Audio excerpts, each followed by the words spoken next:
ही मोक्ष है, गुरुवाक्य ही है संपदा। सेवा गुरु की जो करे, पाता नहीं वह आपदा। सब संकटों पर मात करने की उसे शक्ति मिले,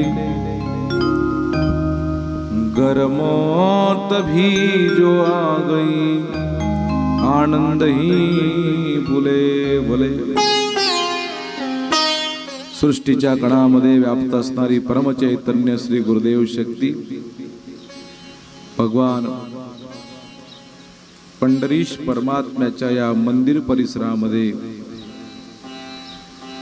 भगवान मारुतीरायाच्या या मंदिर परिसरामध्ये नवे नवे वंदनीय राष्ट्रसंत श्री तुकडोजी महाराजांच्या या प्रार्थना मंदिराच्या प्रांगणामध्ये वंदनीय राष्ट्रसंत तुकडोजी महाराजांच्या जन्म उत्सवाच्या निमित्तानं, अर्थातच ग्रामजयंती महोत्सवाच्या निमित्तानं आपण सर्वजण महाराजांच्या ग्रामगीतेतील दिव्य ज्ञान या ठिकाणी श्रवण करतो आहोत। जी ग्रामगीता, जिचा स्फूर्तिदाता विठ्ठल आहे, जी ग्रामगीता माऊली ज्ञानेश्वर महाराजांच्या परंपरेनं आपल्या सर्वांपर्यंत येऊन पोहोचली, जी ग्रामगीता या समाजाला आधुनिक युगामध्ये आधुनिक संदेश देण्याकरता प्रगट झाली, अशी ग्रामगीता, ज्या ग्रामगीतेमध्ये ग्रामाचा जय जयकार आहे। महाराज म्हणतात, यात ग्रामाचा जय जयकार, सर्व तीर्थक्षेत्रांचे ग्रामची माहेर। सर्वत्र ही ग्रामगीता आपण सर्वजण श्रवण करतो आहोत। आज या ठिकाणी ग्रामगीतेमधील सतधर्म मंथन पंचक आपण चिंतनाला घेत आहोत। त्यामधील काल आश्रम धर्म या अध्यायाच्या अनुषंगाने आपण विचार बघितला, ब्रह्मचर्याचं महात्म्य, गृहस्थाश्रमाची आवश्यकता आणि सोबतच गृहस्थ धर्म व ऋणमुक्ती, पुत्र व पत्नी, संयम व सद्गती, वानप्रस्थ आणि संन्यास आश्रम। या आश्रम धर्मामध्ये 4 आश्रमांचा विचार आपण श्रवण केला। एक ब्रह्मचर्य आश्रम, वानप्रस्थ आश्रम आणि वानप्रस्थाश्रमाचंच वर्णन आपण करता करता काल प्रवचन थांबवलं। वानप्रस्थ म्हणजे हळूहळू संसारातून मुक्ततेकडे जाणे, मुक्त तो वासनेतून मोकळा, कोठे नाही आसक्तीचा लळा, ओळखू ये आत्मरूपी सकळा। महाराज म्हणतात, वानप्रस्थाश्रम म्हणजे जीवनातला 3रा टप्पा। हळूहळू काम जिंकणे, वासनेवर विजय प्राप्त करणे, याचा अर्थ वानप्रस्थाश्रम। तसंही आमचे संत म्हणतात, निसर्गताच हळूहळू काय होते, माणसाची वृत्ती ही निरासक्तीकडे जात असते। जसं जसं वय वाढते ना, तसे तसे भोग हे शांत होत असतात। ज्या तीव्र इच्छा मनामध्ये तरुण वयामध्ये असतात त्या नंतर राहत नाहीत, निसर्गताच। पण ज्याच्याकडे ज्ञान आहे, विचार आहे, एक लक्षात घ्या, काल आपण वर्णन केलं वानप्रस्थाश्रमाचं। आज जरा लक्ष द्या, मी काय सांगतो। वानप्रस्थाश्रम हा जीवनामध्ये सर्वात महत्वाचा आहे। पूर्व ग्रंथांमध्ये वानप्रस्थाची व्याख्या वेगळी होती। तुम्ही जर एकनाथी भागवत वाचलं तर वानप्रस्थ म्हणजे सरळ वनात जाणे, वनामध्ये जाऊन संसाराचा त्याग करणे आणि अध्यात्माचा अभ्यास करणे, असा अर्थ पूर्व ग्रंथकर्त्यांनी केला। पण महाराजांनी या ठिकाणी वानप्रस्थाची व्याख्या आधुनिक काळाच्या नुसार बदल केली आहे। जीवनातला अत्यंत महत्वाचा टप्पा आहे वानप्रस्थाश्रम. वानप्रस्थाश्रम म्हणजे माझ्या मते सर्व दुःखातून निवृत्ती करण्याचा अभ्यास जो आहे तो या काळामध्ये करायचा असतो. हळूहळू मन इतकं शांत झालं पाहिजे, चहा मिळाला तरी आनंद आणि नाही मिळाला तरी आनंद अशी वृत्ती धारण करणे. जवळ पैसा असला तरी आनंद, नसला तरी आनंद अशी वृत्ती धारण करणे म्हणजे वानप्रस्थाश्रम. मी काल बोलताना बोललो की माणसाचं सुख हे भौतिकतेवर अवलंबून नाही. माणसं हा सुखी हा आत्मिक सुखानं होत असतो. संसारामध्ये जे सुख आपण काल बघितलं नाही, सगळं सुख वस्तुनिष्ठ आहे. म्हणजे पण वानप्रस्थाश्रमामध्ये वस्तुनिष्ठ सुखातून मन काढायचं आहे आणि आत्मनिष्ठ सुखामध्ये ते मन लावायचं आहे. संसारातलं सुख क्षणिक आहे. संसारासाठी कितीही करा, काही कोणी नाव घेत नाही. आपण काय कमी कष्ट करतो काय संसारासाठी सांगा बरं. त्या माता भगिनी सकाळी उठल्यापासून संध्याकाळी झोपेपर्यंत सारख्या राबतात. ज्या घरामध्ये लग्न होऊन सून म्हणून आल्या तेव्हापासून सारख्या राबून राहिल्या. अशी उसण नाही जीवनामध्ये संसाराचं काम करता करता. एवढे सगळे काम आहेत पण काही बरं. आमच्या घरची स्त्री गेल्या 25 वर्षापासून संसार मोठ्या जोमानं शक्तीनं सांभाळते म्हणून तिचं काही सर्टिफिकेट देऊन कुठं सन्मान केला जातो काय? नाही, काही सन्मान नाही आहे. एवढं सगळं केल्यानंतर आपल्या हाती निराशाच आहे. कदाचित 100 कामं चांगले केले, एक काम जर आपण लेट केलं तर पती बोलून टाकते की झांबली बायको भेटली म्हणजे त्या बाईला असं वाटते की आताच ब्याग घुसला निघून जावं की काय. पण काय करता, जाता येत नाही. हा संसार आहे. संसाराचं स्वरूपच तसं आहे महाराज. या संसारामध्ये वानप्रस्थाश्रम सुरू झाला की महाराज म्हणतात आपण यातलं मन काढलं पाहिजे. मन काढलं पाहिजे. शरीर तिथंच राहील आपलं, पण मन काढावं. मग मन लावायचं कुठं? परमेश्वराकडे, भक्तीकडे, नामस्मरणाकडे मन लावलं पाहिजे. पण आता असा एवढी आसक्ती आहे आपली, आपण मन नाही काढू शकत ना. शास्त्र असं म्हणते एकदा तुमच्या मुलाचं लग्न झालं, सून घरात आली की मग त्या बाईनं किचन मधलं लक्ष काढून टाकावं. पण तसं होते काय? सासूबाईला तर पहिलं लक्ष द्यावं लागतं. ते सून आली तिनं कळई ठेवली, फक्त आवाज गेला कळईचा की सासू जाऊन पाहते तेल किती टाकते. मी म्हणतो पुरा पिपा होते ना. आपल्याला काय करावं लागते? संसार तिचा आहे पण आपलं मन असं आहे की नाही बापरे म्हणतो एवढं तेल. आणि बिघडतात महाराज संसार. तुम्ही एक लक्षात घ्या, या संसारामध्ये आपल्या मनासारखं कधीच होत नसते. आणि या संसारामध्ये माणूस गोड प्रिय कुठपर्यंत आहे? शास्त्र म्हणते जोपर्यंत हातापायात ताकद आहे, काम करतात तोपर्यंत गोड आहे संसाराला. तुम्ही नाही तर मग नाही. मी नाही सांगत. गाडगे बाबाची आई काय सांगायची, डेबूजी बाबा या जगाला व्यक्तिप्रिय नाहीये. हा आपला भ्रम आहे. व्यक्ती म्हणून आपण प्रिय नाही आहे या जगाला. गाडगे बाबाची आई एकही वर्ग शिकली नव्हती, पण तिनं आपल्या लहान बाबा गाडगे बाबाला, डेबूला जीवनाचं ज्ञान देऊन टाकलं महाराज. आमच्या देशामध्ये कदाचित शिक्षण नव्हतं आमच्या पूर्वजांना, पण जगण्याची ऊर्जा मात्र ते देऊन गेले. अरे डेबू, या जगामध्ये व्यक्तीला किंमत नाही. ऐका काय शब्द आहेत. या जगामध्ये कामाला किंमत आहे. तू समाजाचं काम करशील, देशाचं काम करशील, राष्ट्राचं काम करशील तर तुला किंमत मिळेल.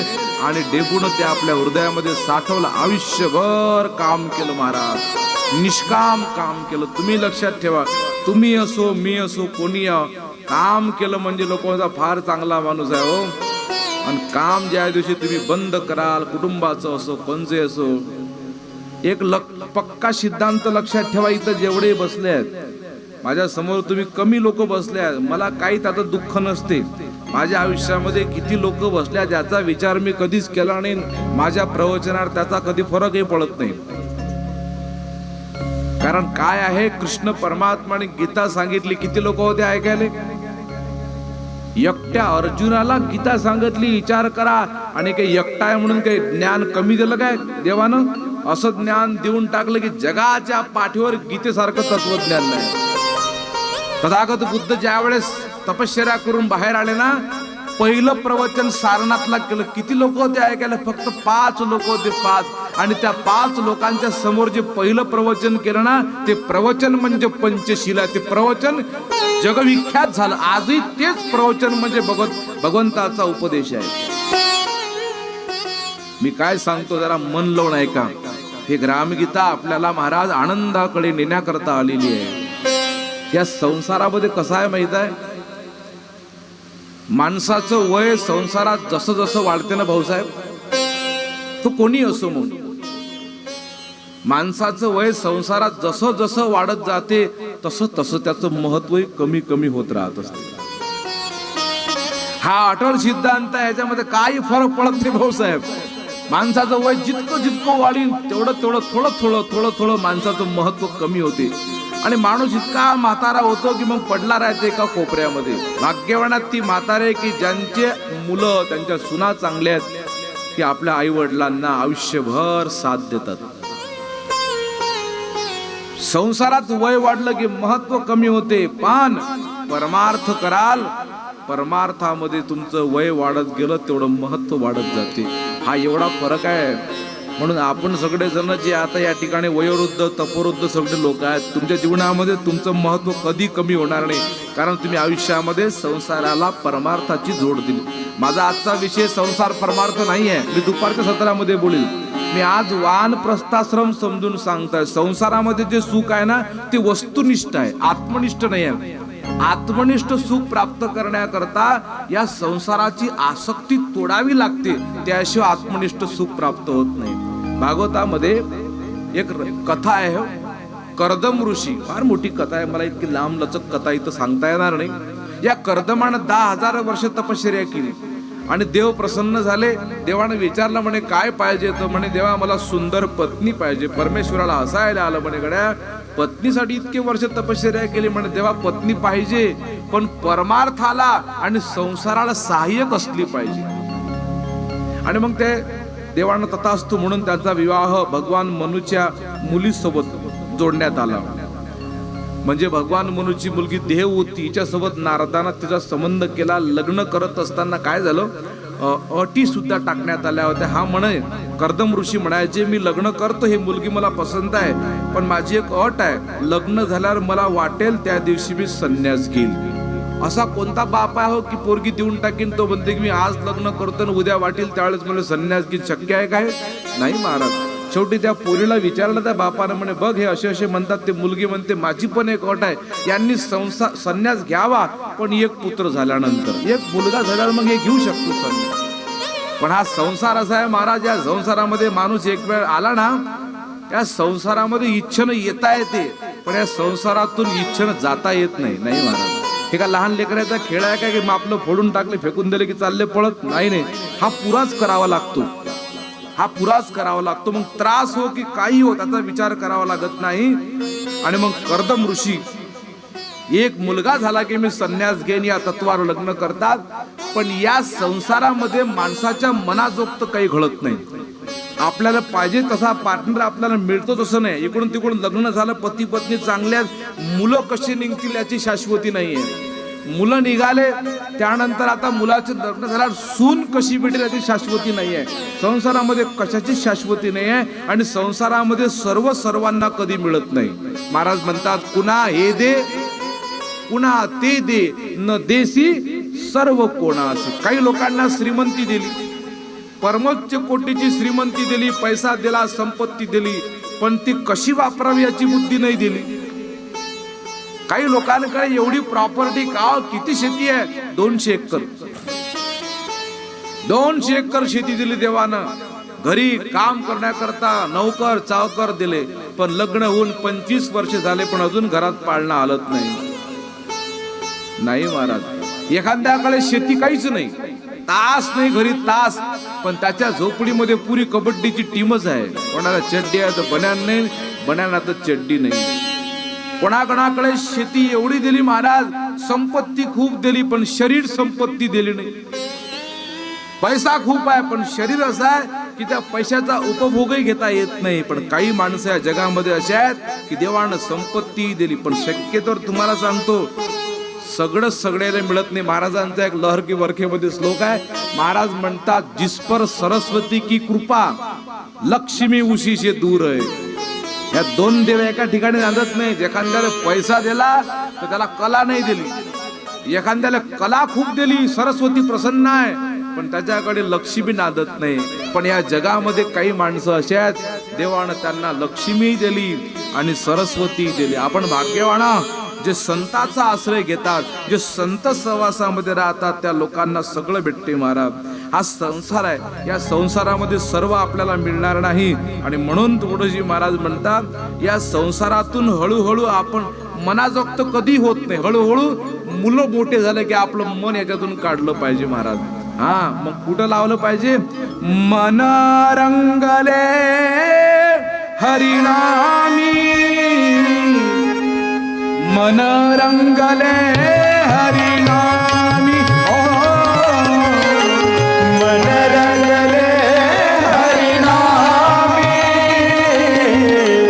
मन रंगले हरिनामी.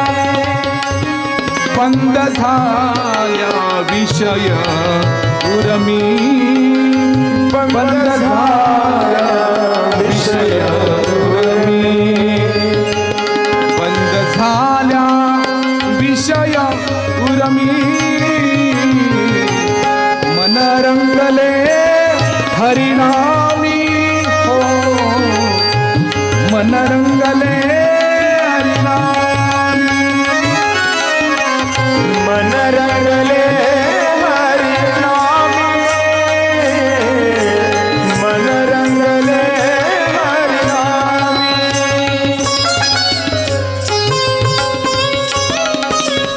मुरली अंतर वासना. फार सुंदर अभंग आहे महाराजांचं. आमचं मन रंगलं पाहिजे महाराज. मन लागो रे लागो रे, मन लागो रे लागो रे, मन लागो रे लागो रे, मन लागो रे लागो रे, मन लागो रे, मन लागो रे लागो रे, माझे गुरु भजनी लागो रे लागो रे,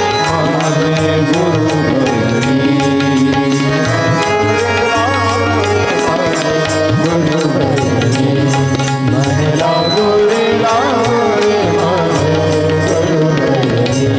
गुरु दत्ताच्या चरणी, गुरु भक्तीच्या पूजनी, गुरु दत्ताच्या चरणी, दत्तनामाच्या कीर्तनी, गुरु भक्तीच्या पूजनी. मन लागो रे लागो रे, माझे गुरु भजनी, मन लागो रे लागो रे, माझे गुरु भजनी.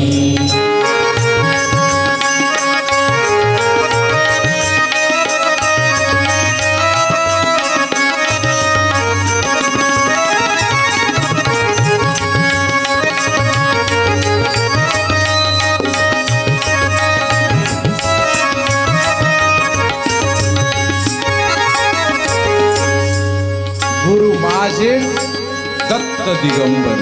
गुरु माझे दत्त दिगंबर. साऊंड वाले कुठे गेले हो? शिट्टी मारले. माझे दत्त साऊंड वाले म्हणा तो बसत जाय ना. कुठे गेला?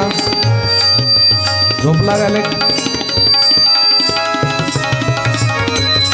ऐन प्रवचनाच्या वेळेस चालला होता ते कुठं.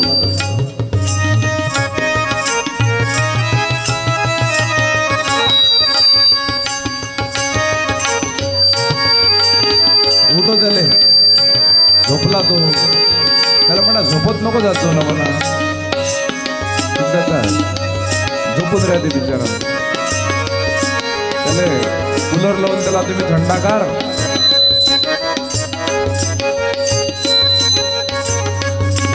गुरु माझे दत्त दिगंबर, गुरु माझे दत्त दिगंबर,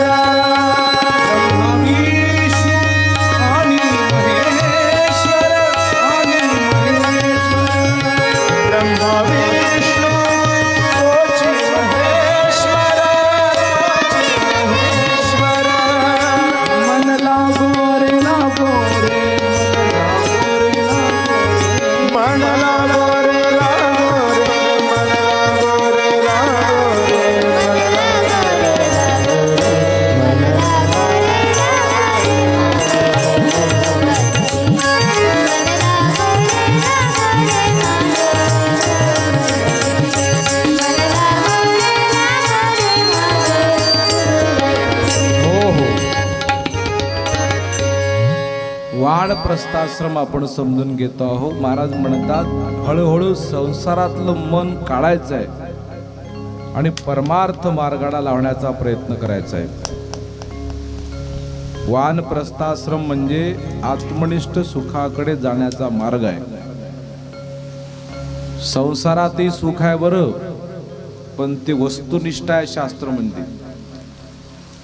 जे आनंद आहे ना आपल्या घरी तो वस्तूच आहे. समजा तुमच्या घरी नवीन टीव्ही आणली, आनंद होत नाही काय? सगळ्या घराला आनंद होते. टीव्ही आणली, टीव्ही आणली, टीव्ही आणली. हा आनंद कशाचा आहे? हा टीव्हीचा होय. वस्तू आली म्हणून आनंद आहे. नवीन घर बांधलं, खुश होतात घरचे लोक. वा मस्त घर बांधलं, सोफा सेट लावला, फ्रीज आणलं, कूलर, हे सगळा जे आहे ना, हा सगळा वस्तूचा आनंद आहे. हा काही जास्त दिवस टिकत नसते. मला सांगा, टीव्ही आणली आणि लावली समजा टीव्ही, असं होऊ नये कोणाच्या घरी. लावली पिन, दाबलं बटन आणि जैल्या 10-15 वायरा टीव्हीतल्या, निघालं धुकूट. आता ज्यानं टीव्ही आणली त्याला म्हणतात का रे चायना आणली काय, चांगली चेक नाही केली काय, लगेच दुःख आहे. वस्तू चालली तर सुख, नाही चालली तर दुःख आहे. लाईट आहे तर आनंद आहे, लाईट गेली की मग गरमी होते, मग पंखाही नाही, कूलर आणि लोक चवताळतात. मग काय संध्याकाळच्या वेळेला लाईट गमावली, लगेच दुःख होते. पण महाराज म्हणतात पावसाळा हिवाळा गरबी सारखीच तयाशी. प्रचारकाच्या लक्षणामध्ये याच्या नांदीने लागा लागत म्हणते महाराज म्हणतात. जो आत्मसुखाकडे जातो त्याला काही नाही महाराज, या सगळ्या गोष्टीची काही चिंता नाही. वानप्रस्थाश्रम म्हणजे त्याची तयारी आहे, आत्मनिष्ठ सुखाची तयारी. त्याचे सर्व करणे निर्विष. महाराज संन्यासाची तयारी म्हणजे वानप्रस्थाश्रम आहे. याच्यामध्ये महाराजांनी एक युक्ती सांगितली. तुम्ही जर खरंच तुम्हाला तुमच्या जीवनाचं कल्याण करून घ्यायचं असेल ना, मी आतापर्यंत जेवढं बोललो विसरले तर चालसाल. मी आतापर्यंत 2 तारखेपासून आताच्या क्षणापर्यंत जेवढं बोललो हे प्रवचन तुम्ही विसरले तर काही फरक पडणार नाही. आणि इथून पुढे जे बोलीन ते विसरले तर काही फरक पडणार नाही. पण मी जे सांगतो आता इथं वानप्रस्थाश्रमामध्ये काय करायचं आहे एवढं जरी तुम्ही लक्षात ठेवलं, बहुतेक माझ्या समोर जास्तीत जास्त वानप्रस्थाश्रमामध्ये प्रवेश केलेलेच माणसं आहेत. वानप्रस्थाश्रम म्हणजे काय?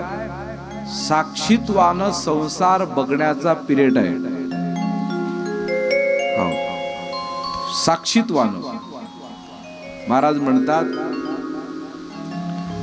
वानप्रस्थाश्रमामध्ये आपणच आपला संसार साक्षीत्वानं बघण्याचा अभ्यास करावा लागते. भाऊसाहेब, आपला संसार आपण साक्षीत्वानं बघायचा आहे. असं मनात म्हणत जा रोज, मी संसाराचा साक्षी आहो. मी संसारी नाही आहो, मी या संसाराचा काय आहो? साक्षी आहो. महाराज म्हणतात हे फार महत्वाचं आहे, अत्यंत महत्वाचं बोलतो आम्ही. जी माणसं वयाच्या 50 वर्षानंतर साक्षीत्वानं संसार करतात ती माणसं सुखाला प्राप्त होतात. अत्यंत महत्वाचं आहे. याचा जप केला पाहिजे तुम्ही, हे लक्षात ठेवलं पाहिजे कायम. 50 वर्षानंतर आपला संसार आपण साक्षीत्वानं करावा. तुम्ही म्हणसाल महाराज हे शक्य आहे का? हो, हा अभ्यास केल्याशिवाय कधीही माणूस सुखाला प्राप्त होत नाही.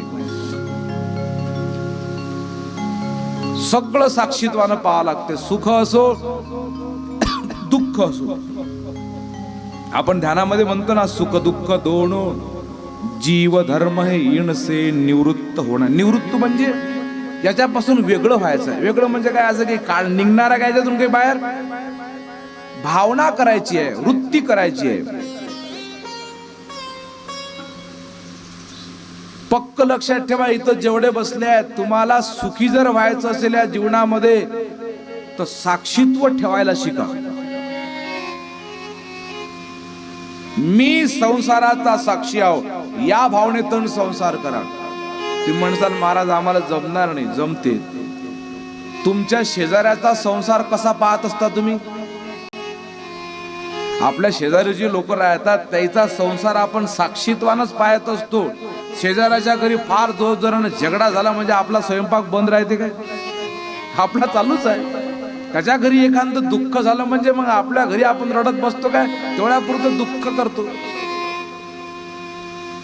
या न्यायानं शेजाऱ्याचा संसार जसा आपण साक्षीत्वानं बघतो असा आपला स्वतःचा संसार साक्षीत्वानं बघण्याचा अभ्यास करणे म्हणजे खरा वानप्रस्थ आश्रम. उद्या एखादं दुःख आलं तर त्या दुःखाला साक्षीत्वानं बघा. त्या दुःखामध्ये वाहून जाऊ नका.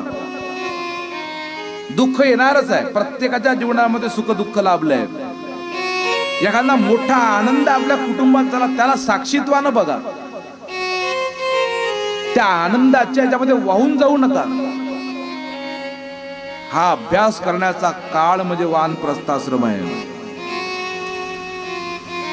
हा अभ्यास करसान तर मग तुम्हाला येणारं किती मोठं दुःख सहन करता येईल. कारण तुम्ही स्वतःला हे समजाल की मी या सुखाचा या दुःखाचा मी साक्षी आहो. तुमची वृत्ती त्या दुःखाशी किंवा सुखाशी तादात्म्य होणार नाही. मी हा देह नाही, मी या देहाचा साक्षी आहो. आपण देह नाही आहोत, हा तर पंचमहाभूतापासून बनलाय याचे साक्षी तुम्ही आहे. तुम्ही कधीही संपतच नाही.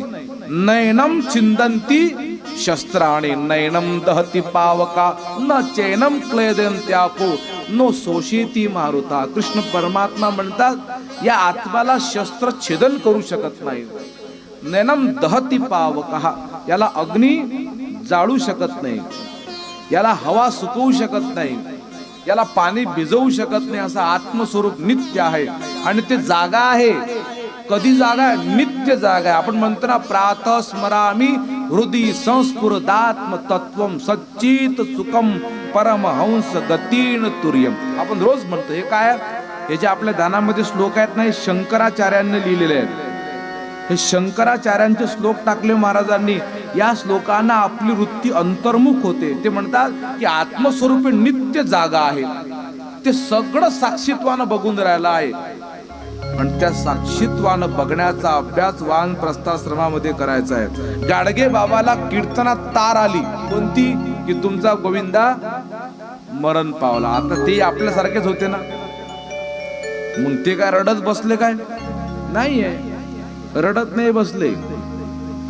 गोपाला गोपाला भजन सुरू केलं आणि मग म्हणतात काय रडू एकासाठी ऐसे मरती कोट्यानु कोटी. मग का हो, गाडगे बाबाचा स्वतःचा मुलगा मेला, त्यांना दुःख नशीब झालं काय? झालं ना, झालं दुःख. कोण म्हणते झालं नाही? पण एक क्षण केलं, फक्त एक क्षण. कमजोर माणूस दुःख महिनाभर करते. समजा तुमचे वडील मरण पावले, आई मेली की काही बाया महिना रडतात आईच्या नावानं बाबाच्या नावानं. काही तर 6 महिने रडतात. प्रत्येकाची दुःख करण्याची कॅपॅसिटी वेगवेगळी आहे भावना. कारण जोपर्यंत तुम्ही त्या दुःखाशी तादात्म्य आहात तोपर्यंत दुःखच होते. तादात्म्य सोडलं मग परंपरा काय आपल्या देशामध्ये, कोणाचं काही मरण पावलं की तिला बाहेर काढतात. बाहेर म्हणजे काय? बाहेर काढतात म्हणून बाहेर काढतात म्हणजे काय? घराच्या बाहेर काढतात. पाहुणी म्हणून जेवायला बोलावतात किंवा साडी. हे काय आहे? म्हणजे ती त्या दुःखाच्या भावनेतून निघाली पाहिजे. घरी राहायला निघणार आहे का? ती नाही निघणार. ती अशी जर समाजामध्ये नातेवाईकाकडे गेली, प्रवास होतो, बोलणं चालणं म्हणजे ते दुःख कमी होते. हे बा, एक माणूस 8 दिवस दुःख करून मोकळा होते, कोणी 15 दिवस करते, कोणी 10 दिवस करते, कोणी महिना, 2 महिने, 6 महिने, वर्षभर करते. पण मला सांगा, वर्षभर जरी दुःख केलं, त्या वर्षभर दुःख करणाऱ्याला एक दिवस सगळं विसरून आपला संसार सुरळीत चालवाच लागतो. वर्षाला का होईना. मग संत म्हणतात इतका वेळ कशाला करता? गाडगेबाबांनी एका क्षणामध्ये दुःख पुसून टाकलं, झटकून टाकलं. तुकडोजी महाराजांच्या जीवनामध्ये काय दुःख नव्हतं काय? आहे महाराज, पण हे दुःख माझं नाही आहे. त्यांनी मी आणि माझं या 2 शब्दामधलं अंतर समजून घेतलं आणि संत सुखाला प्राप्त झाले. हे जे संपत्ती आहे ना आपली, हे माझी आहे, मी नाही. घर कोणाचं आहे? माझं आहे. मी घर आहो काय? नाही आहे. घर माझं आहे आणि मी पासून माझं वेगळं असते महाराज. हा माझा मोबाईल आहे, हा कोणाचा मोबाईल आहे? हा माझा आहे. मी मोबाईल म्हणतो का आपण? नाही म्हणत महाराज. म्हणजे हा मी पासून माझा मोबाईल वेगळा आहे. मी आणि माझे या दोन गोष्टी या जगामध्ये आहेत. मग का हो, बाह्य वस्तूंना आरोपित करताना आपण माझं म्हणतो. बरं मला सांगा, पाय कोणाचे आहेत? मी पाय म्हणतो का आपण? माझी आहेत. म्हणजे मी पासून पाय, हे शरीर कोणाचं आहे? हे माझं आहे. हे मन कोणाचं आहे? हे माझं आहे. हे बुद्धी कोणाची आहे? हे माझी आहे. अंतःकरण हे माझं आहे. हे सगळं माझं आहे, मी नाही आहे. हे मी पासून वेगळं आहे. मी आत्मस्वरूप आहो. मग या माझ्याच सुख दुःख मला कधीही लाभत नाही, असा साक्षीत्वान आत्मा ज्या वेळेस माणसाला प्राप्त होईल. म्हणून संसारामध्ये हा वानप्रस्थामध्ये अभ्यास करायचा आहे. याला वानप्रस्थाश्रम म्हटलाय शास्त्रानं. हे वाक्य भरू नका आता. मी संसाराचा साक्षी आहो. रोज याचं स्मरण करा आणि याचा अभ्यास करा. संतांनी अभ्यास केला या गोष्टीचा. गाडगे बाबांनी घर सोडलं ना, 12 वर्ष अभ्यास केला या गोष्टीचा. 12 वर्ष समाजातून त्रास झाला ना, मुद्दाम त्रास करून घेतला गाडगे बाबांना. कशासाठी? आपली वृत्ती तपासायची होती. कोणी गावात गेले, झाडझूड केले की लोक विचारत, का रे बाबा कोण आहेस तू? नाही जी, मी डेबूजी आहो. आणि कशाला आला रे? म्हणे नाही काही नाही. कुठून आला? म्हणजे इकडून आलो. कुठं चालला? तिकडे चाललो. पळवा पळवीचे उत्तर देत मग ते लोक महाराजांना बोलायचे, गाडगे बाबांना शिव्या द्यायचे, त्या सहन करायच्या. एक बैल बंडीवाला चालला होता पुढे पुढे, शेतातून चालला असेल. गाडगे बाबा त्याच्याच मार्गाने पायी पायी पायी चालले होते.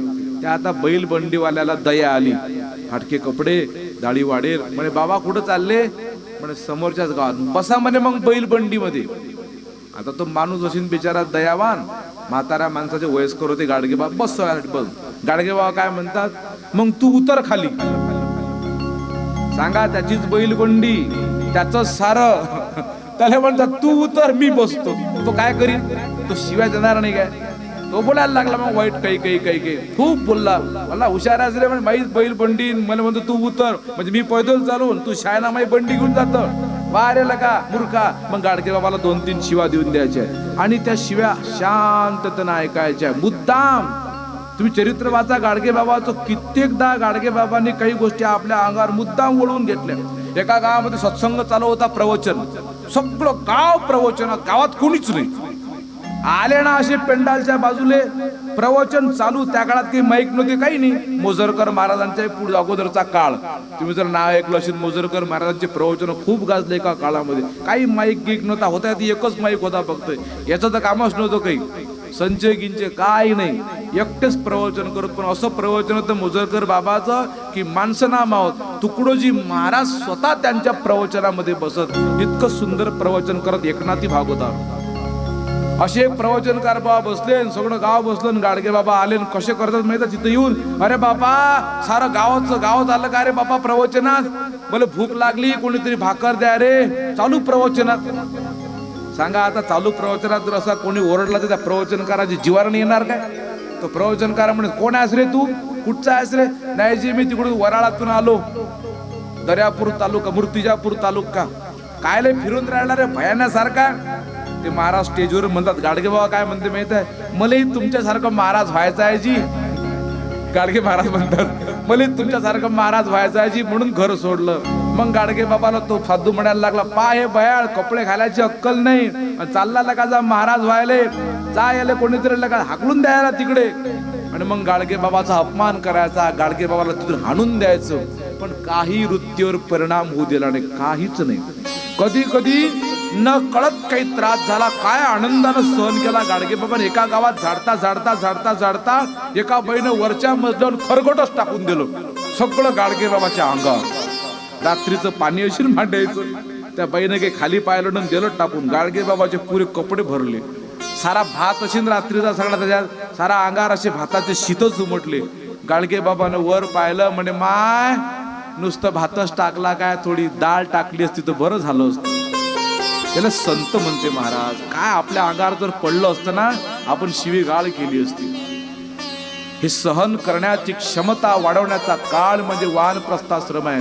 गाडगे बाबाचं शेवटचं कीर्तन मुंबईला बांद्र्याला झालं म्हणतात. पण त्याही दिवशी, ज्या दिवशी कीर्तन आहे ना, त्याही दिवशी गाडगे महाराज संध्याकाळी गाडगे महाराज 6:30-7 वाजता दिवस डुबल्यावर 4 घरात गेले मागायले चटणी भाकर. गेले का दारात, पण अरे कोणी आहे का बापा, माझ्या पोटाले मोठी भूक लागली असेल तर दे बाय कुटका. तर ते पोलिसाचं घर होतं. आला तो बाहेर चिप साहेब, अरे म्हणे धडधाकट दिसतलं का आणि भीक मागतं, जरा ऐक ना त्या गाडगे बाबाचा संदेश. तो त्या गाडगे बाबाला म्हणते, शरीर चांगलं आहे, हातपाय चांगला, काही काम कर, कष्ट कर. नाही जी, आता खूपच भूक लागली, थोडीशी भाकर देऊनच द्या. चाललं का तिकडे, निघ इथून. गाडगे बाबा मोठे पेटले, नाही द्याजी, थोडी भूकच खूप लागली.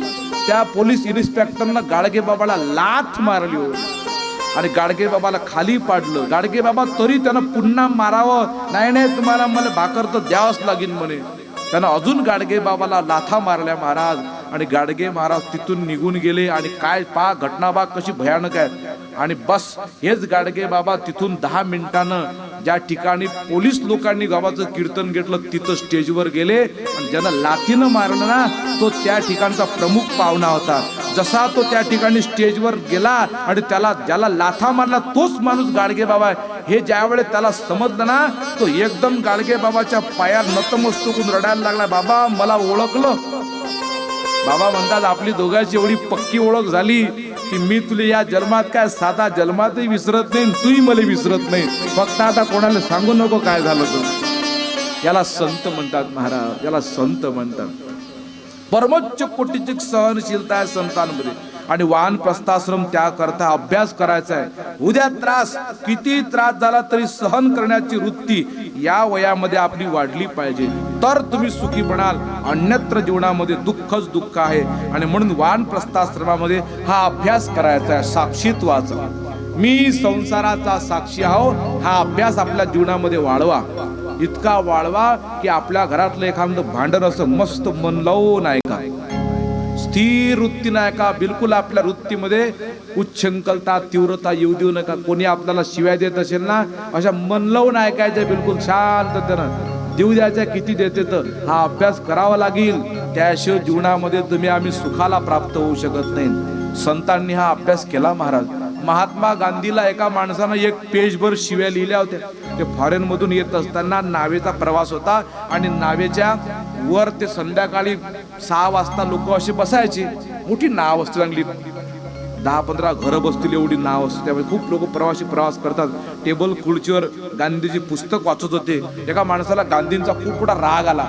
पण एवढ्या मोठ्या महात्म्यासोबत आपण कसं काय जाऊन बोलावं. त्यानं काय केलं उपाय, कागदार शिव्या लिहिल्या गांधीजीने आणि त्याची पुढी अशी घडी मारली, टाचणी टोचून दिली, गांधींच्या टेबलवर नेऊन टाकून दिली आणि पटकन बाजूला चालला गेला. गांधीला वाटलं काय पाठवलं काय नाही कळलं. लिहून त्याने पुस्तक खाली ठेवलं, काढली ते चिठ्ठी, त्याची टाचणी काढून घेतली गांधीनं, टाचणी आपल्या डब्बीत टाकून दिली. आणि मग ते पान खोललं. ते पान खोलल्यावर त्यात काय होतं, सरळ शिव्या पुराणच होतं. भयानक शिव्या लिहिल्या गांधीला. त्यानं पुरं पेजभर गांधीजीने 1-2 वाचल्या, चोळामोळा केला कागद आणि समुद्रात फेकून दिला. आणि पुन्हा आपलं पुस्तक घेतलं आणि वाचायला लागले. तो माणूस दुरून बघूच होता. तो माणूस म्हणा कसा निर्लज्ज माणूस आहे, एवढ्या शिव्या दिल्या पण आपल्याकडे पाहिलं पण नाही, खोंड दिल्या. तर त्यानं पुन्हा दुसरं पेज घेतलं आणि पुन्हा शिव्या लिहिल्या महाराज. आणि पटकन त्याला घडी मारली, टाचणी टोचली, गांधींच्या टेबलवर टाकून पटकन तिथून निघून गेला.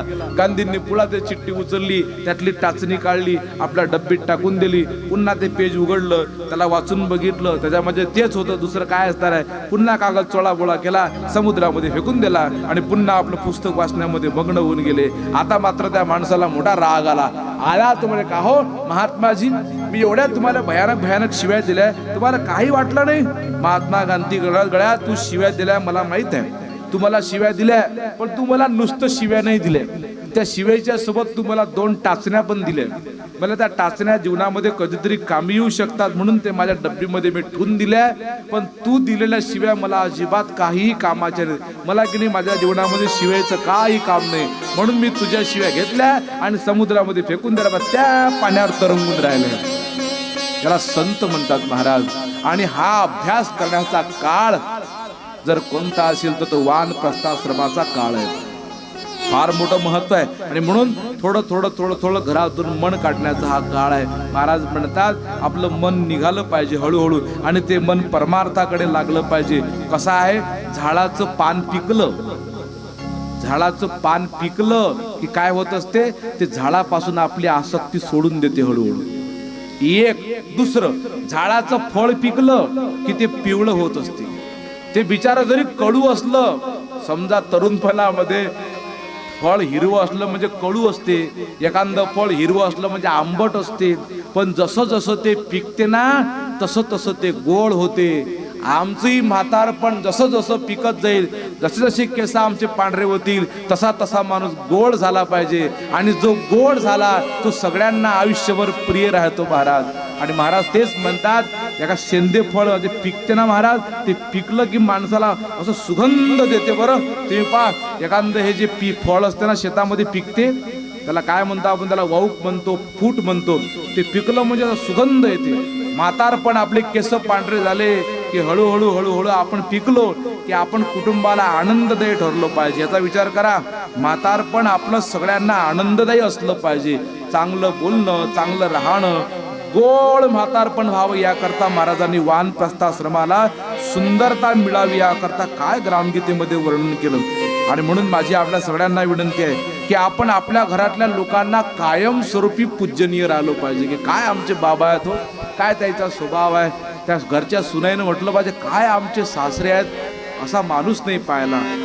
आणि केलं पाहिजे. होईल तेवढं आपल्या आयुष्यामध्ये आपण कर्तृत्व करत राहा, प्रेम देत राहिलं पाहिजे. म्हातारपण प्रेम देण्याकरता आहे, कुटुंबातल्या लोकांना सांभाळून घेण्याकरता आहे. पण मात्र बाकीची कुटुंबातली मंडळी त्याच पद्धतीचे असले पाहिजेत, असा हा धन्यवाद. आता काय म्हातारपण म्हणजे त्रासदायक असते मला माहित आहे. बरं, म्हातारपण काय साधं असते काय हो, अनेक प्रॉब्लेम्स असतात. म्हातारपणामध्ये हळूहळू डोळे जातात, म्हातारपणामध्ये हळूहळू माणसाचे कान जातात. महाराजांनी म्हटलं नाही काय, एका भजनामध्ये महाराज म्हणतात, केस गळले दात पडले पाय तन घड ती आता, पाय तन घड ती आता. केस पिकले दात पडले पाय तन घड ती आता, पाय तन घड ती आता. थरथरे सारी त्वचा थांबेची नाती थांबता, थांबेची नाती थांबता. महाराज वर्णन करतात, नेत्र गेले कान बुजले, नेत्र गेले कान बुजले, नेत्र गेले कान बुजले, बुद्धीची सुटली हमी, वासने तुझ होते, वासने तुझ होते. किती जन्म घालावे आम्ही, किती जन्म घालावे आम्ही, वासने तुझ होते. बचपन गमाया खेल में बालकों को खेल कर, तारुण्य खोया नारी बचन को झेल कर, धन मान लड़ना के लिए दौरे सभी तन जा रहा, नए मूर्ख भक्त भजता राम को. महाराज बोलतात सारा जन्म बिरथा गया. काय वर्णन केलं महाराजांनी आणि शब्द काय आहेत राष्ट्रसंतांचे महाराज. वा वा वा. लागली काठी करी कफ पित्त उसळे बाहेरी, कफ पित्त उसळे बाहेरी. लागली काठी करी कफ पित्त उसळे बाहेरी, कफ पित्त उसळे बाहेरी.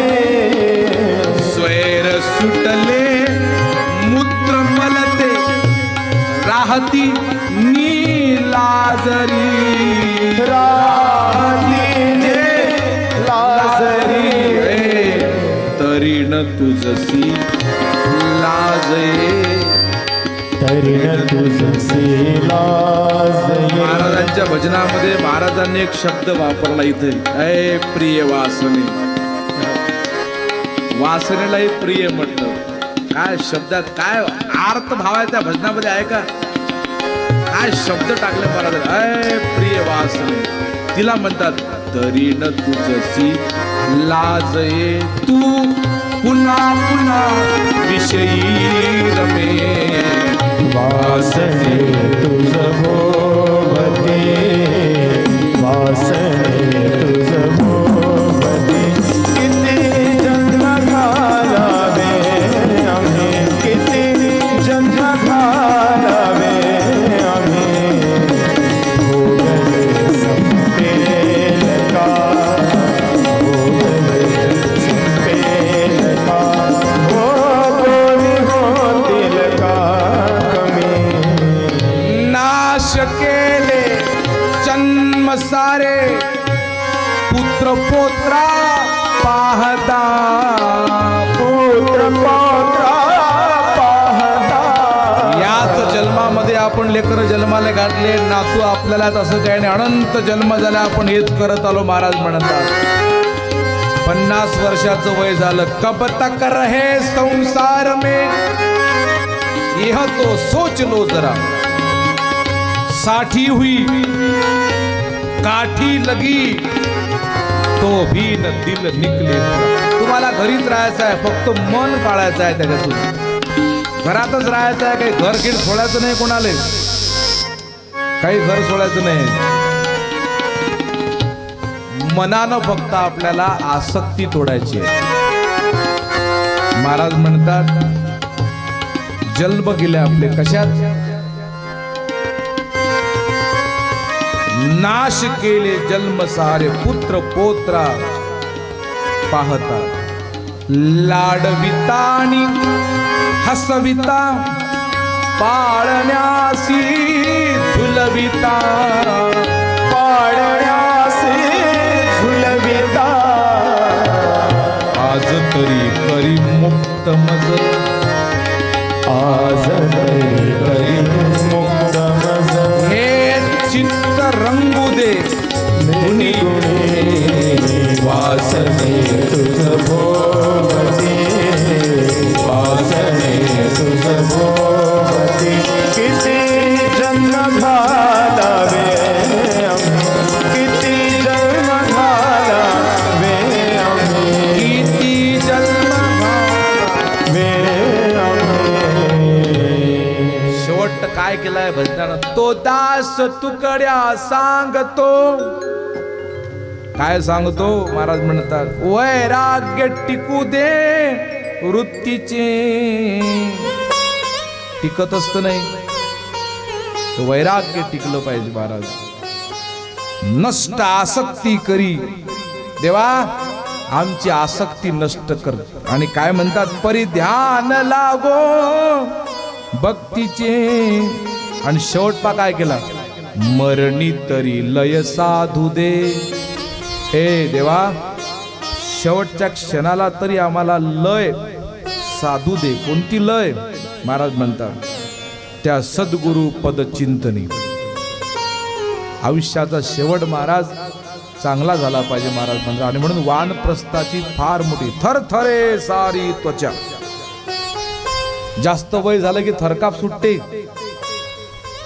खलखल हालते माणूस, बसल्या बसल्या हालत राहते. आणि हल्ल्याकडे जरा लक्ष देत जा. समजा जर म्हातारी बाई झाली ना खूप 80, 85, 90, तर तिची मान हालते, पण तिची मान अशी सरकी हालते अशी. तुम्ही आता पायजा जरा तुमच्या गावातले लय अशी हालते सरकी. आणि माणूस म्हातारा झाला की त्याची मान सरकी नाही हालत, त्याची मान अशी हालते. बस एवढं समजलं म्हणजे संसारच समजते डायरेक्ट. काही ग्रंथ वाचायचं काम नाही. याचा अर्थ असा आहे, हे बायाची अशी काऊन हालते, हे अशीच आहे. तेल आणा, शेंगदाणे आणा, गुई आणा, वांगे आणा, हे आणा, ते आणा. बुडा म्हणजे बस झाला आता, आता गार झालं. तुम्ही पायदा फक्त बाई म्हातारी झाली की तिची मान सरकी झाली नशी अशी आळवी हलणारच नाही. घरी गेल्यावर पायदा फक्त आताच नका पाहू. आताच म्हाताऱ्या लोक इकडे पोहोच राहिले आमच्या मावश्या. मी एका कीर्तनात सांगितलं, म्हटलं ज्या बाईचं अंगठ्याच्या जवळचं बोट लंब असते ते बाई नवऱ्याला ताब्यात ठेवते. बाया कीर्तनातच पायाला लागल्या. म्हटलं घरी गेल्यावर पायजा आता नका पाहू. थरथरे सारी त्वचा. काय सुंदर चिंतन केलं महाराजांनी या अध्यायामध्ये. हे काय आहे? तयारी आहे महाराजी.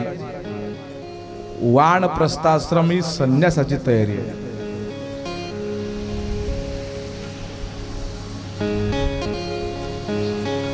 तयारी आहे. महाराजांनी फार सुंदर चिंतन व्यक्त केलं. आणि मग वानप्रस्थाश्रम आहे काम जिंकणे आणि शेवटचा संन्यास आश्रम सांगून हा अध्याय संपवला. संन्यास म्हणजे काय हो? संन्यास म्हणजे थकता काळ, आत्मचिंतनी जावा वेळ. महाराज म्हणतात आशीर्वाद मिळो सकळ जनलोकासी. शेवटचा टप्पा 75च्या नंतरचा आयुष्यामधला कशा करता आहे? थकता काळ, देवाच्या चिंतनात वेळ गेला पाहिजे. आणि दुसरं काय सांगितलं? आशीर्वाद मिळो सकळ जनलोकाशी. मग आपलं म्हातारपण इतरांना आशीर्वाद देण्याच्या लायकीचं असलं पाहिजे ना. आपण तेवढं काही कर्तृत्व लागेल ना आपल्या आयुष्यामध्ये आशीर्वाद द्यायला. 2 कामासाठी आहे संन्यास आश्रम. एक तर भगवंताचं चिंतन आणि दुसरं लहानांना आशीर्वाद देण्याकरता. लहाने तुमच्याकडे आले पाहिजे असं सुंदर म्हातारपण. 2 व्याख्या आल्यात या अध्यायामध्ये संन्यासाच्या. महाराजांनी 2 ठिकाणी व्याख्या केल्या. एका ठिकाणी ते म्हणतात संन्यासी सर्वांशीच होणे आहे. सगळ्यांना संन्यासी होणे आहे म्हणतात. त्याविना मोक्षाची नाही सोय. आणि मोक्षापासून तरुणोबाया कुठे आहे म्हणतात? सगळ्यांना संन्यासी व्हावं लागते. संन्यास वृत्ती धारण केल्याशिवाय जीवनामध्ये मोक्षच नाही महाराज. त्याचे सर्व करणे निर्विष आदर्श लोकी. जो कुठेही आसक्ती नाही. कसं राहते मग तो? पक्षी अंगणी उतरती ते का गुंतुनी राहती. ऐसे असावे संसारी जैसी प्राचनाची दोरी. महाराजांचं एक प्रमाण आहे. कमलपत्र समरहत जगत में. कमळाचं जे पान पाण्यात राहते पण पाणी जर थेंब जरी पडला ना तर ते अंध जाऊ देत नाही. असं चमकते मोत्यासारखं. असे राहतात संत. संन्यास जीवन तसं असलं पाहिजे. आपलं गोळ असलं पाहिजे, पिकल्या फळासारखं. सगळ्यांना हवं असं वाटणारं म्हातारपण आपल्या जीवनामध्ये पाहिजे. पण त्याकरता अभ्यास करावा लागते. शेवटचा काळ फार महत्वाचा आहे बरं जीवनातला.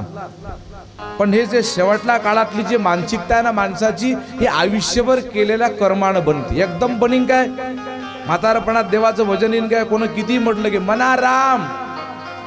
त्या बुड्यानं जन्मभर कधी देवाचं भजन नाही केलं, कधी प्रार्थनेत नाही ना कुठे भजनात नाही. तो कुठं राम म्हणणार आहे? नाही. त्याला काय दिसणार आहे? म्हातारपणात तेच आपल्या चिंतनात येईल जे आपण आयुष्यभर केलं. हे कशाला तुकडोजी महाराज ध्यान प्रार्थना सांगतात रोज रोज?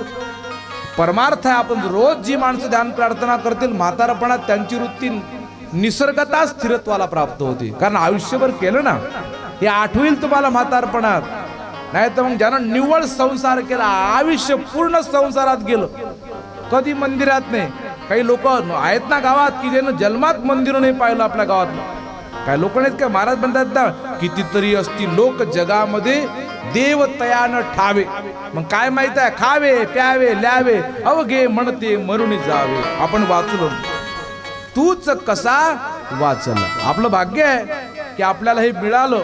अनंत जन्माचं तुमचं आमचं पुण्य आहे की आपल्याला हे प्रार्थना ध्यान भजन तुकडोजी महाराजांचा सत्संग सहवास याचा अर्थ आपण फार मोठे पुण्यवान आहे.